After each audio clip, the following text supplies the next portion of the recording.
So I'd like to introduce our speaker today. I'd like to welcome Dr. Brad Thrasher.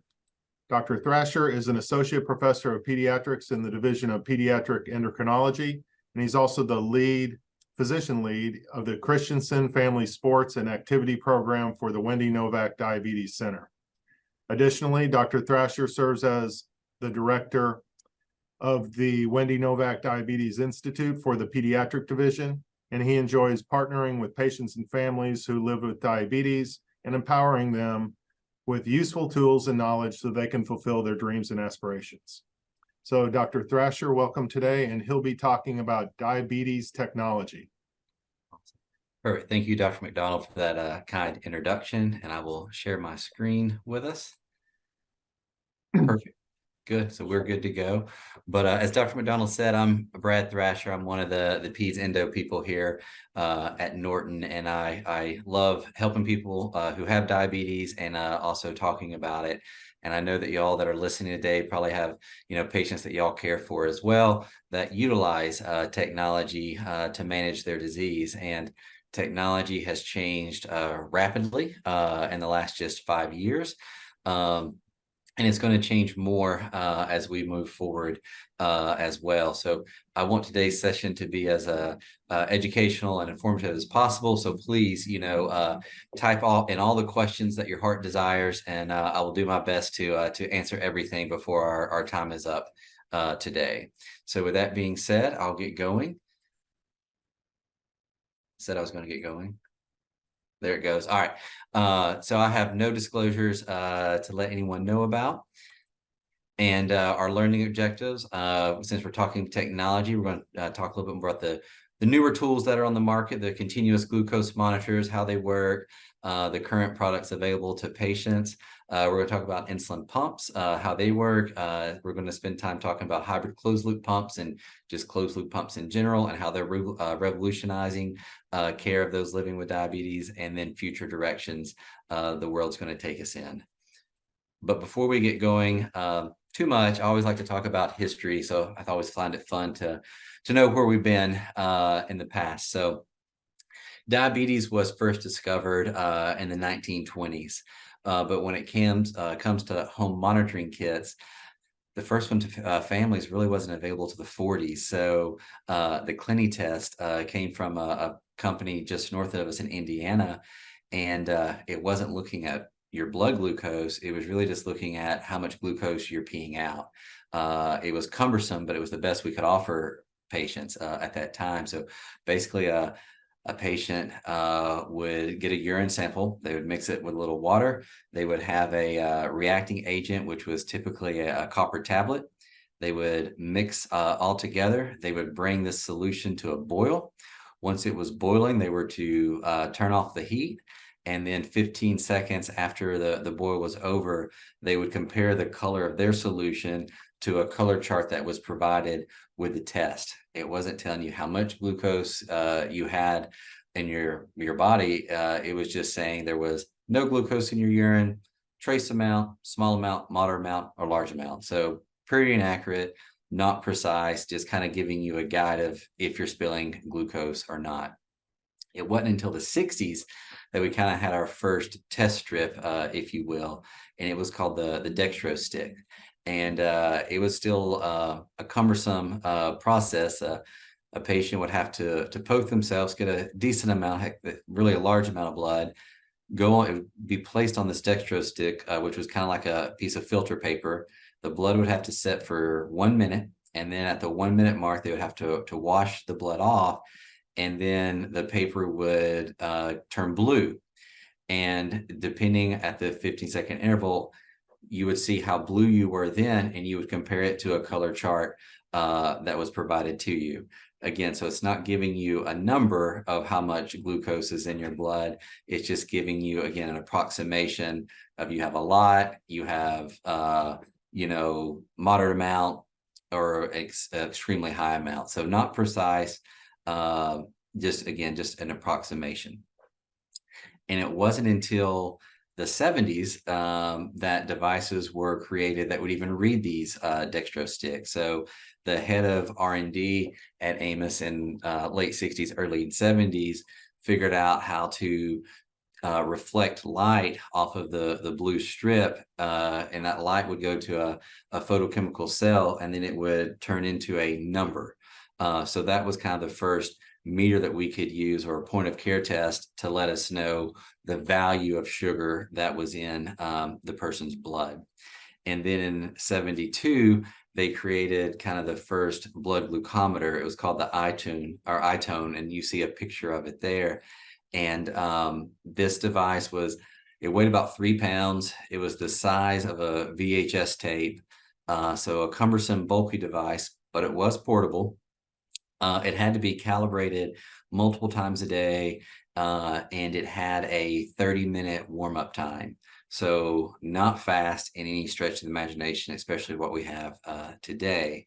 But this is kind of what got everything going when it comes to just monitoring blood sugars, and even the way we treat diabetes today. This device cost about $650 or so when it was first released.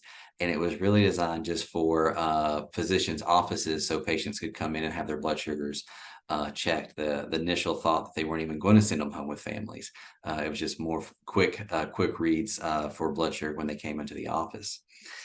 But then as time goes on and more research was done, we saw that, man, the more we can monitor an individual living with diabetes, their blood sugars, and try to keep them more in range, they have less complications. So the paper there that I've referenced, Giving People What They Want, this came out in the late 70s. And basically this group out of Philadelphia, they provided people with these iTone meters, and they would have them check their blood sugars before breakfast, lunch, dinner, and again before bedtime.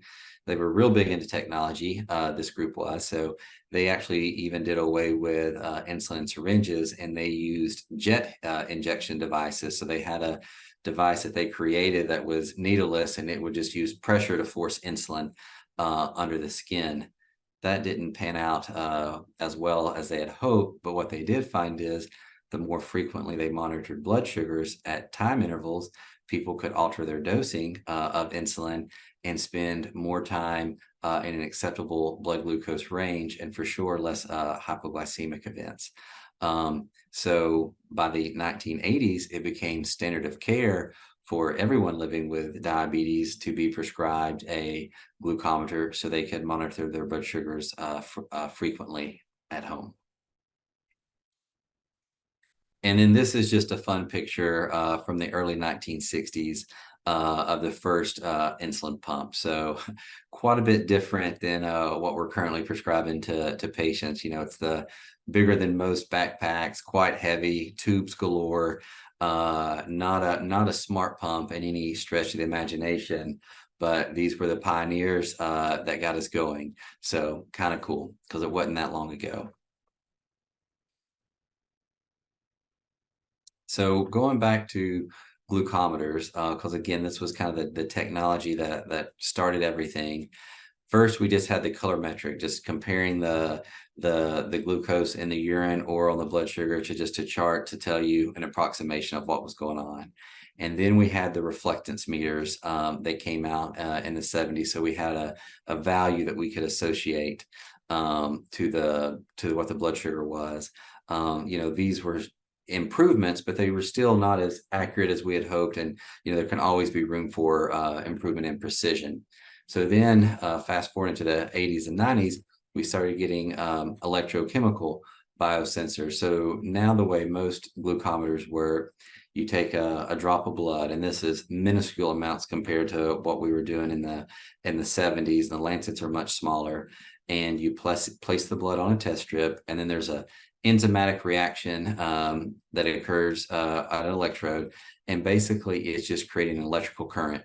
And then that electrical current, depending on the charge of it, is what determines how much blood sugar is, or what the blood sugar is, how much glucose is floating around in the blood.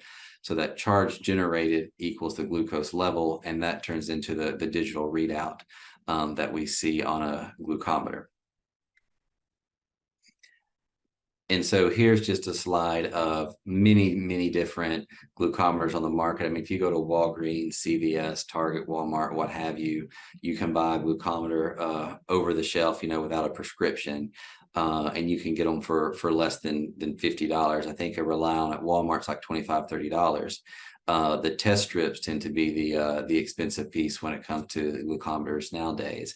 And our glucometers that you can buy, I mean, like I was telling you, is just a small drop of blood, and then within a matter of seconds, you have your reading. So we're not waiting 30 minutes for warm-ups or anything like that. It's just a quick poke, and then these devices are able to store data. So they're able to keep dates and the time as to when blood sugars were. So they keep the log recorded for families. In the olden days, they have to handwrite everything. And I've heard attendings joke about, like, they would know if a patient was truly using their logbook or not, because of someone who had truly used their logbook, it would be blood smeared and the papers would be all crinkled, and those that weren't checking their blood sugars would give you pretty much a book that was clean and fresh looking. But now, we're able to kind of download a meter and see what all they've been doing. But even the glucometers, as amazing as they've been, we've moved on into the world of continuous glucose monitoring. So glucose monitoring 2.0, if you will. And I'll start referring to just the continuous glucose monitors as CGMs. And there's several ones that are on the market. We'll talk about all those. But before we get into that, basically how a CGM works is that there's a little sensor that's placed right underneath the skin. It's, smaller than an eyelash. Typically, they're a metal sensor. You don't feel it. Typically, they're made of platinum, and they have a coating. Typically, it's glucose oxidase, just the enzyme that's wrapped around it. And that is reacting with the glucose that's in the interstitial fluid. So just the glucose that's leaking from capillary cells. And it's every few minutes, it's taking its reading. It's looking at that electrical gradient. It's transmitting that up to the transmitter, which sits on top of the skin. And then it sends the reading to a smart device, whether it's the receiver that came with the product, a smartphone, tablet, smartwatch. These devices are neat too, in the sense that a lot of times people can have follow apps. So like if we have a patient who's using a sensor and their mom, dad, grandmother also wants to follow their blood sugars, they can download an app to their phone. And as long as that person's typically connected to Wi-Fi using their phone or a smart device, their blood sugar readings will go to other people who are following them as well. And CGMs have, changed management as well, because there's been paper after paper that have showed that people that do utilize CGMs typically have improvements of their A1C and in time and range, because when you're just getting, frequent readings of your blood sugar, if you, forgot to give your carb counts and all of a sudden you're getting a warning that you're rising, high, you can, take your insulin. Or vice versa, if you're getting warnings that you're rapidly declining because you were out doing activity, you can eat a snack to hopefully prevent, hypoglycemia from occurring. And then as we've moved on, now CGMs are linking with insulin pumps to provide closed loop pumps, which again are revolutionizing care. So there's several different CGMs on the market. They all work with these same basic principles, but there are some nuances to each one that I was going to go through with you guys. So the CGM that we probably see most in our patient population comes from Dexcom. And there've been many different additions over time. When the CGMs were created, at first, they were just as an adjunct just to see trends in what your blood sugar was doing. Patients, they weren't FDA approved to allow patients to make medication decisions based on their reading. Again, it was just a trend line. But as they've evolved and become more accurate, now, we use CGMs to determine how much insulin we should be dosing based on their readings. And the two Dexcoms that are still currently on the market are the G6 and the G7. The little girl in the middle, she's modeling a G6. And what this is, you have the sensor that sits underneath the skin, and that has to be changed out every 10 days. But on top of the sensor, you see kind of the gray oblong device. That's a transmitter, and the transmitters last for 90 days. So when a family starts a G6, we're always cautious to tell them, when you peel this off your skin, don't throw everything away. The transmitter sits in a plastic casing. You have to pop the transmitter out and reuse it, again and again for 3 months. And some families have struggled with keeping up with that. They'll throw it away on that first one, or they'll go swimming, they'll lose it. Insurance typically doesn't want to pay for a new transmitter, so then families are sometimes just kind of hung out until the insurance will cover the next one in 3 months. But as long as you're wearing a Dexcom, and Dexcom will either send the readings to a receiver that comes with the product. If you use the receiver, not a smartphone, the readings will only go to the receiver only. So just the person that's using the device will see their numbers, or they'll send the numbers to a smartphone or a tablet. Though most smartphones are covered, but Dexcom does have a list on their website of smartphones that aren't compatible.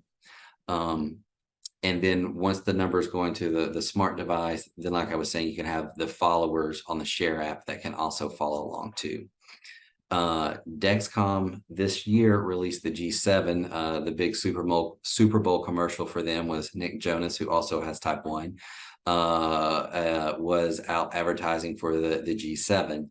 And the G7, what makes it different is that they've done away with the transmitter device. So that gray piece has now gone away.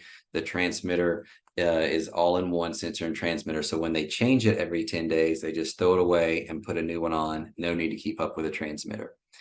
The G7 also has a much faster warm-up time. So the G6 takes 2 hours before it's giving you blood sugar information, where the G7 is a 30-minute warm-up. Truly, it's a 25-minute warm-up.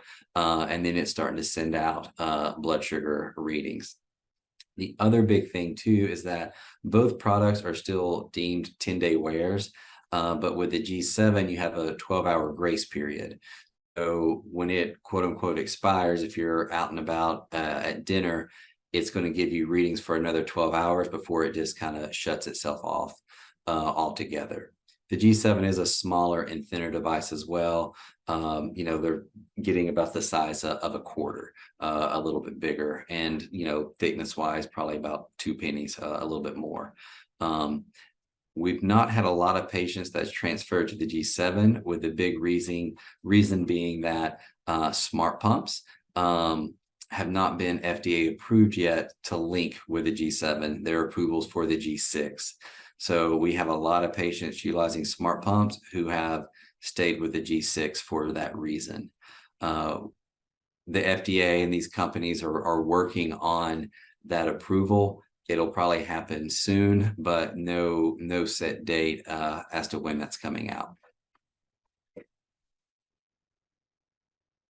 The next kind of CGM that's on the market is the Libre, made by Abbott.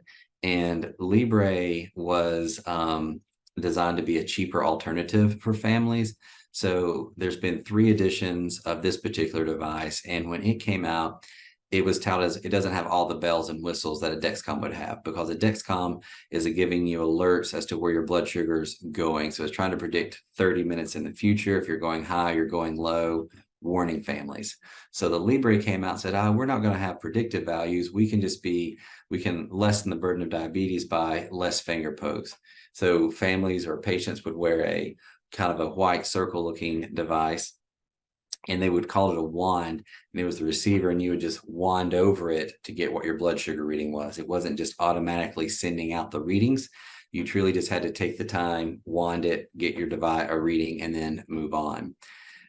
As they have progressed in time, the Libre 2 would store readings on its device, but now they're at the Libre 3, which is continuously monitoring. The kicker with it, though, is that there's no receiver that comes with it. You have to have a smartphone that's capable to download the app, or a tablet to download the Libre 3 app, and you have to use the app technology to receive the blood sugar readings.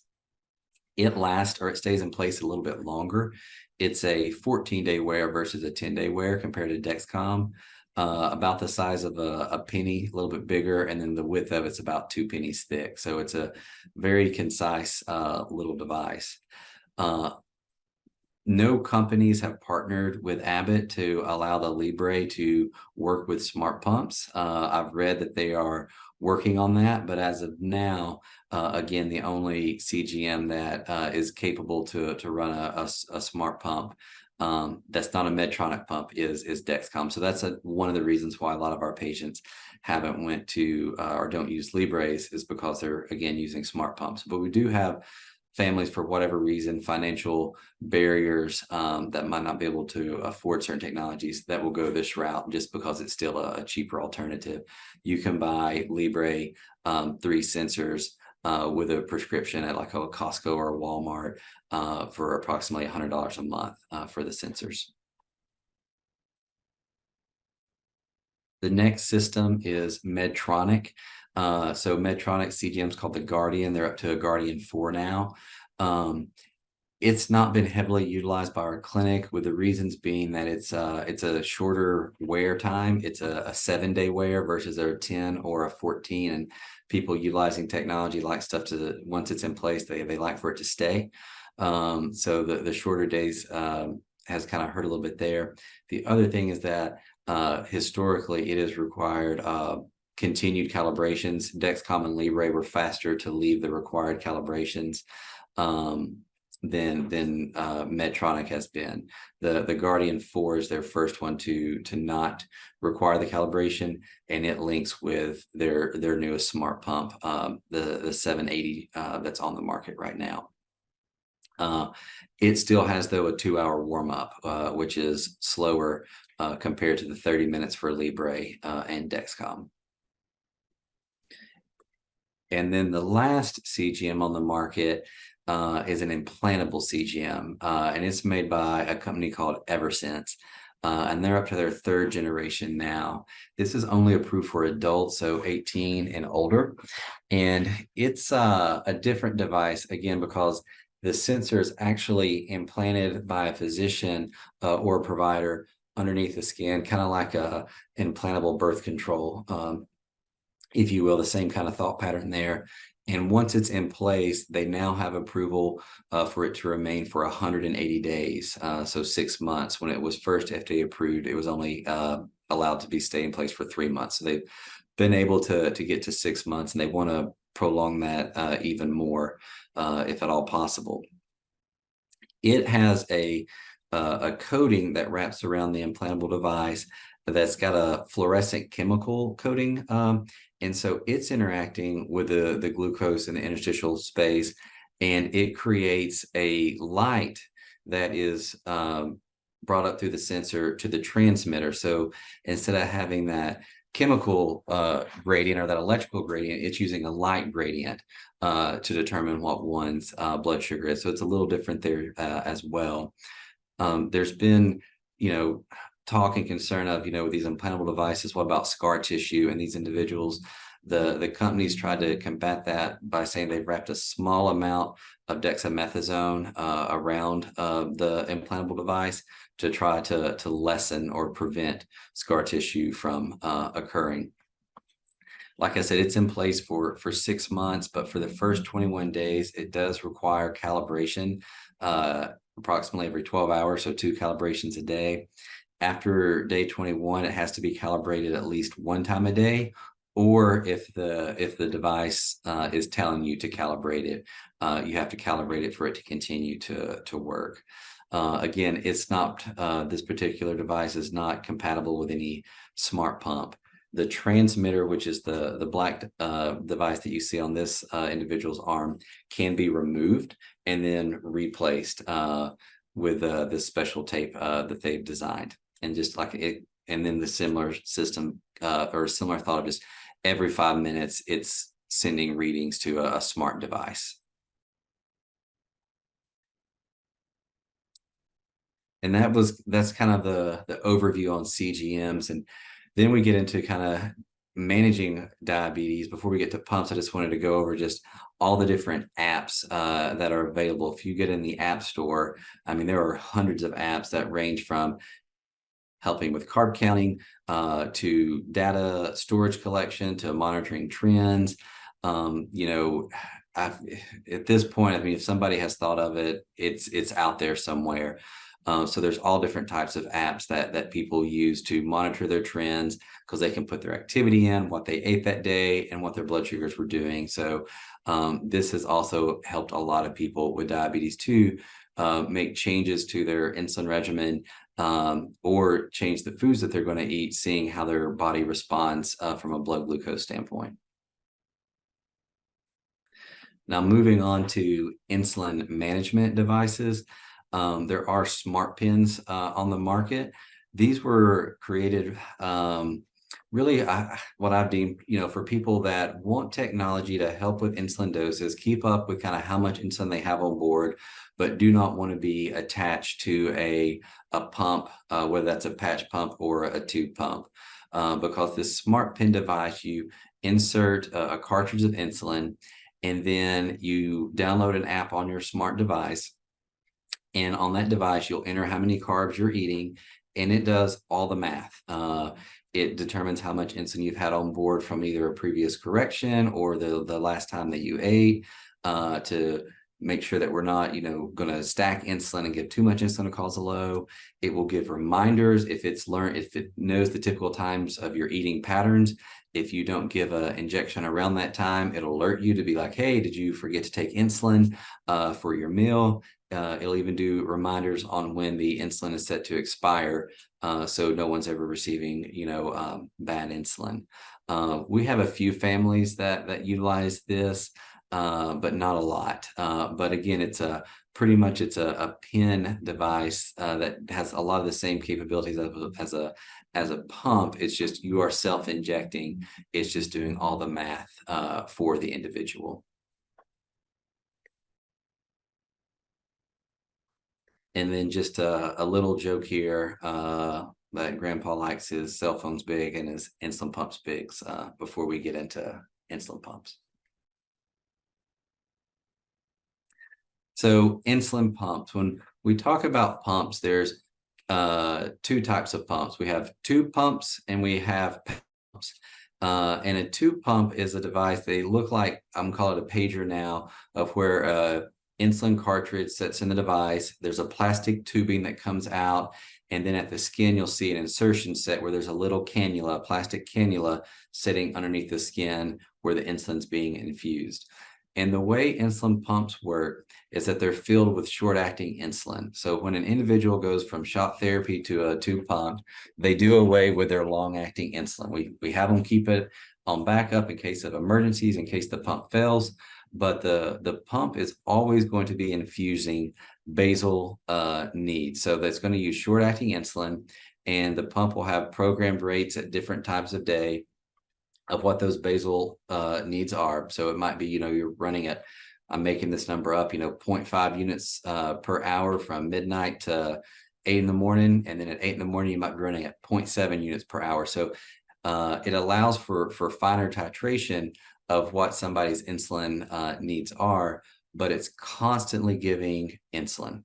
And then when an individual eats that's using a pump, they'll put their carbs from the food that they're about to eat and their blood sugar into the pump, and then it'll do the math based on what their insulin to carb ratio is and what their correction factor is for if they're having hyperglycemia.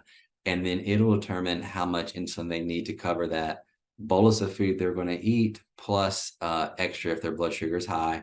It'll deliver that insulin, and then over a couple minutes or a few minutes, it's quick, and then it'll just go back to continuing to infuse basal needs. So if an individual gets dislodged from their pump, either they have the cannula kinks, for whatever reason they're not getting insulin, they're more at risk to go into DKA within a matter of hours because they have no insulin on board.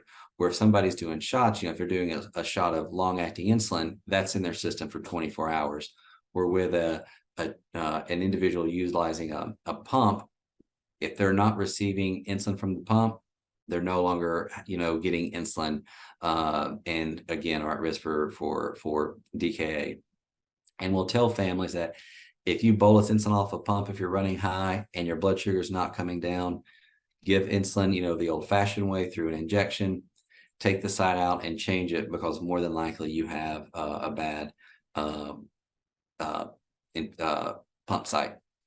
But what you're seeing here again is a tube pump, and then the individual in the middle, they're using a tube pump, and they have a CGM on the other side of their abdomen that are communicating with each other. Patch pumps that are out. So there's different types.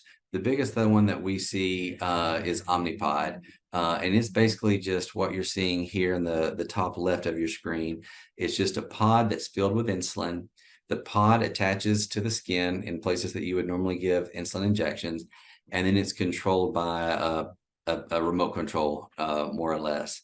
And in that, it's called a PDM, but in that PDM, that's where the individual enter their carbs that they're about to eat, their blood sugar, and then it determines, it does the math, and then it'll send a signal to the pod to deliver insulin. And then again, it's always continuously delivering that basal insulin in the background as well. And so the little girl in the middle, she's using a pod pump on her leg, and then she's got a CGM on her arm. On the lower left, that's another individual using an Omnipod. But on the lower right, this is an individual using a patch pump, of where he or she is they're clicking how many units to give themselves. So it's called a Vigo pump. So every time they click, it delivers a set amount of insulin. We don't, in my world, I say we don't use a lot in pediatrics. A lot of more in the adult population, in type 2s is where this particular patch pump has been more utilized out, where they can fill this pump up for the day, insert it, give themselves the clicks of what they need, and then do it again the next day. But moving on from kind of the old school pumps to the new school pumps. So these are the quote unquote the closed loop pumps. And right now, most of them are called hybrid closed loop pumps, meaning that you have an insulin pump in place that's delivering insulin, and you have a continuous glucose monitor in place that is now communicating with the pump. And the pump gets the readings from the CGM, and it'll make adjustments to the basal rates that's being delivered. If it's noticing that the blood sugar is trending down, it'll decrease the amount of basal insulin that's being administered. If the blood sugar goes less than 70, the pump will suspend itself, so the individual doesn't continue to receive insulin.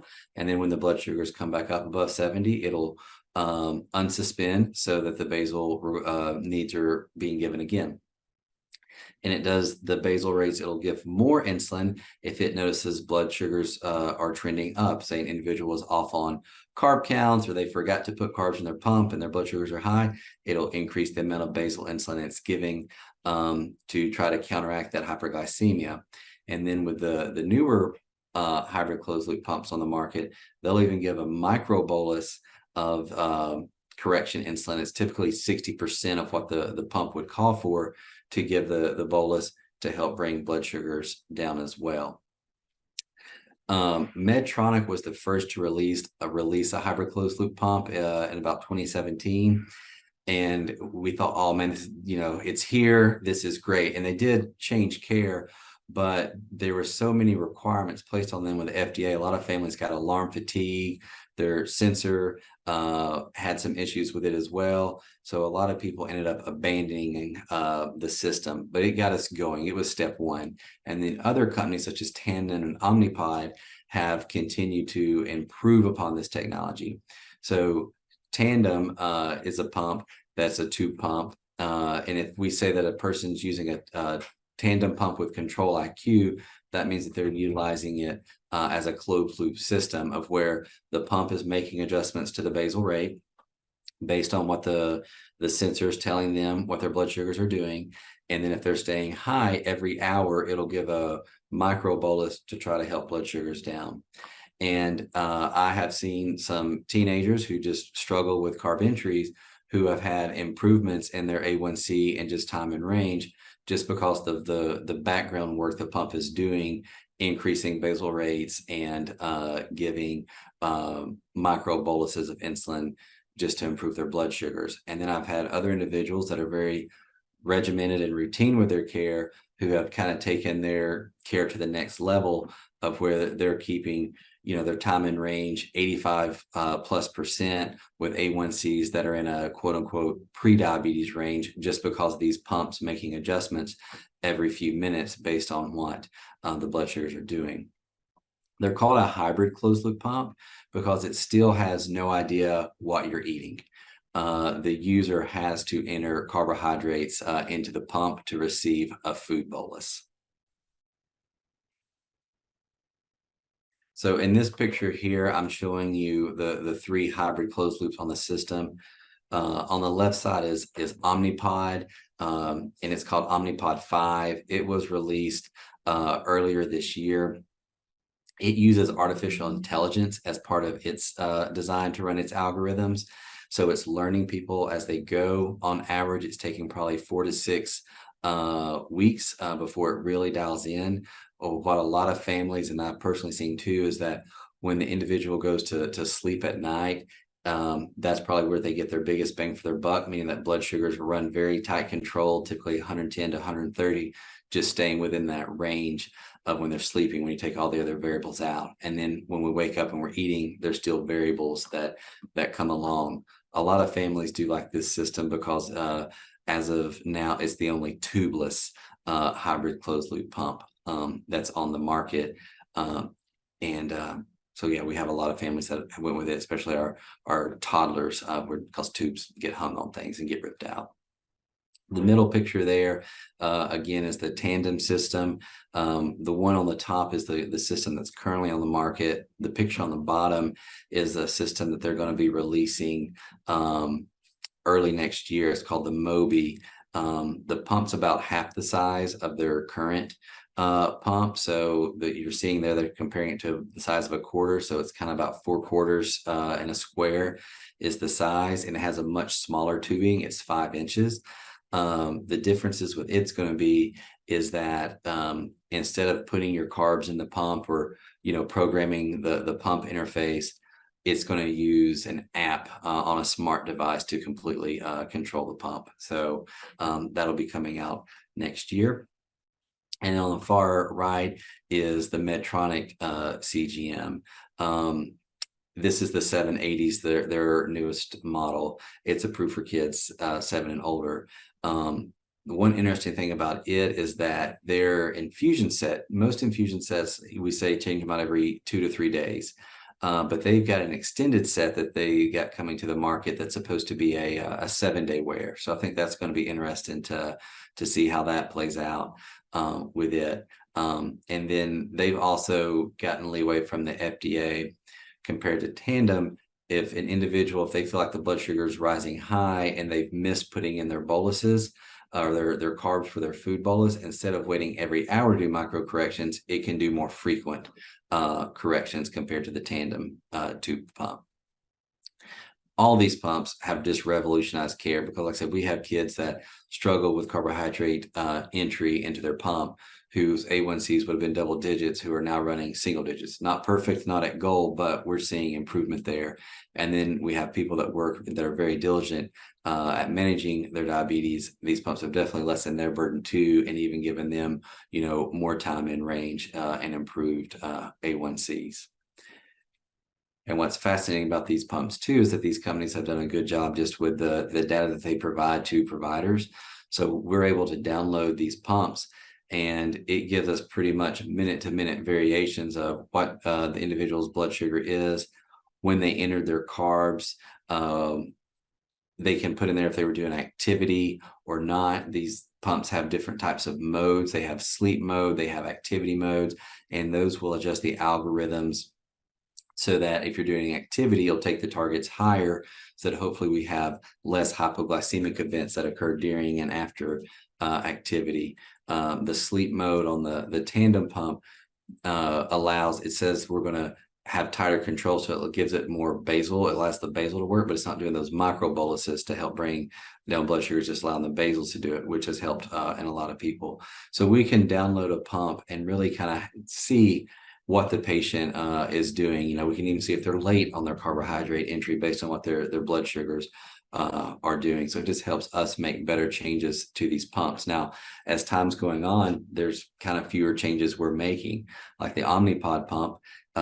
It's using AI to determine what basal rates the patient needs. So we're unable to alter the basal rates when the patient's running an automated mode because it's doing it itself. There's still manual settings in the pump, and for safety features, if they stay too high for too long and max out the basal rate, or if they go too low for too long, they'll get kicked into a manual mode, which will use the programs that are the settings that are programmed to the pump. But when it's in automated mode, which we're hoping families stay there 100% of the time, it's making adjustments on its own to the basals, and we're not able to control that. From a target standpoint, a lot of these pumps are just setting certain targets in that you just choose from. Typically, they're from 110 to 150, and you can either pick an increment of 10, so 110, 120, 130, 140, 150. We still put in carb ratios on the hybrid closed loop pumps and correction factors as well. But the world is changing yet again, because just a few months ago, the FDA approved the quote unquote, the first closed loop pump on the market. And this is from a company called Beta Bionics, and they name it the iLet pump. And it's approved for people 6 and older. And so this pump is very interesting in the sense that to get the pump going, you don't put really any information in the pump other than the patient's weight. You don't put carb ratios, no correction factors, no basal rates to get them going, just weight only. And then the patient, since there's no carb ratios that we're putting in, they don't have to count carbs and enter the carbs into the pump. They just they have to make a choice if they're eating a small meal, a medium-sized meal, or a large meal. And they click what size meal they're eating, and then the pump determines how much insulin to give based on what their blood sugar is and what they're eating at that time. This is just a few months old technology. We're still learning a lot about this. As of this moment, nobody in our clinic has been prescribed this pump. This company doesn't even have a rep in the state of Kentucky. But it is very interesting that we're now living in a world of where we have a pump on the market of you don't have to count carbs. And this pump's going to change too in the future because it was designed as a dual chamber pump, meaning that it can infuse both insulin and glucagon. But currently, it's just infusing insulin and changing, what it's giving you based on its algorithms. But they have plans to be a dual chamber pump as time goes on, meaning they can do both insulin and glucagon. So hopefully they can even keep somebody in tighter control. So fascinating that's where we're at right now. And so the future, where are we going to go moving forward? So I think true closed loop systems will be realistic probably, within the next decade. Don't hold me to that, but man, the rate we're moving is moving pretty fast. And with that, again, a closed loop system is where you're not counting carbs. You're just wearing the devices, clicking the size meal that you're eating, and moving on with life. I think we're going to see more of these dual chamber pumps come on the market that are infusing both glucagon and insulin. There's a lot of research dollars being spent there as well, as these algorithms get more sophisticated too, to keep people's time in range more. So, I don't know if there'll be a cure for diabetes in my lifetime, but I think that there'll be what I'll call a technological cure, meaning that, we'll get an artificial pancreas on the market that works exceptionally well, and keeping people in range 90+% of the time.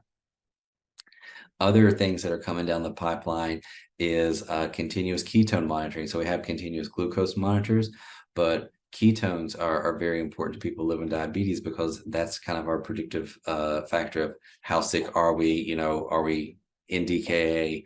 Are we heading towards DKA? So there are research dollars being spent of where ketones are just continuously being monitored, so people can be more aggressive in giving insulin and fluid to try to lessen the amounts of DKA admissions, or the amount of time somebody goes into DKA, by monitoring their ketones more closely at home. Because right now we have the cheapest way is just to do urine ketones, which you use a cup, and you just, again, doing a color-coded chart to determine if you got small, moderate, or large ketones. There are blood ketone meters as well if you can do finger pokes. They tend to be a lot more expensive, and insurance does not want to cover those. So this is kind of interesting thought with continuous ketone monitoring.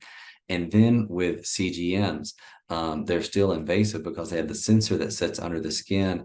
There are now groups looking at using just lasers and light technology to have no sensor setting under the skin, but just emit little light beams under the skin, and be able to turn that into, or be able to get some type of read back as to what the individual's blood sugar is. So less invasive technology moving forward there too, which I think is going to be really cool. So yeah, so the future is here, and like I said, the biggest thing in the last few months has been this hybrid closed loop pump, or the closed loop pump from iLet. But we're still learning about it, and more to come as time goes on. So with that, I'll end and take any questions anybody has. All right. Thank you, Dr. Thrasher. So what's going on with gene therapy? Anything? So that's a good question. So, there's gene therapy has been, people are looking at it. They're looking at, stem cell transplant and beta cell transplants as well. The problem with the transplants has been that people the immune modulators that people have required, and that they've never been able to have long lasting. Typically within 5 years, they're back on some type of insulin.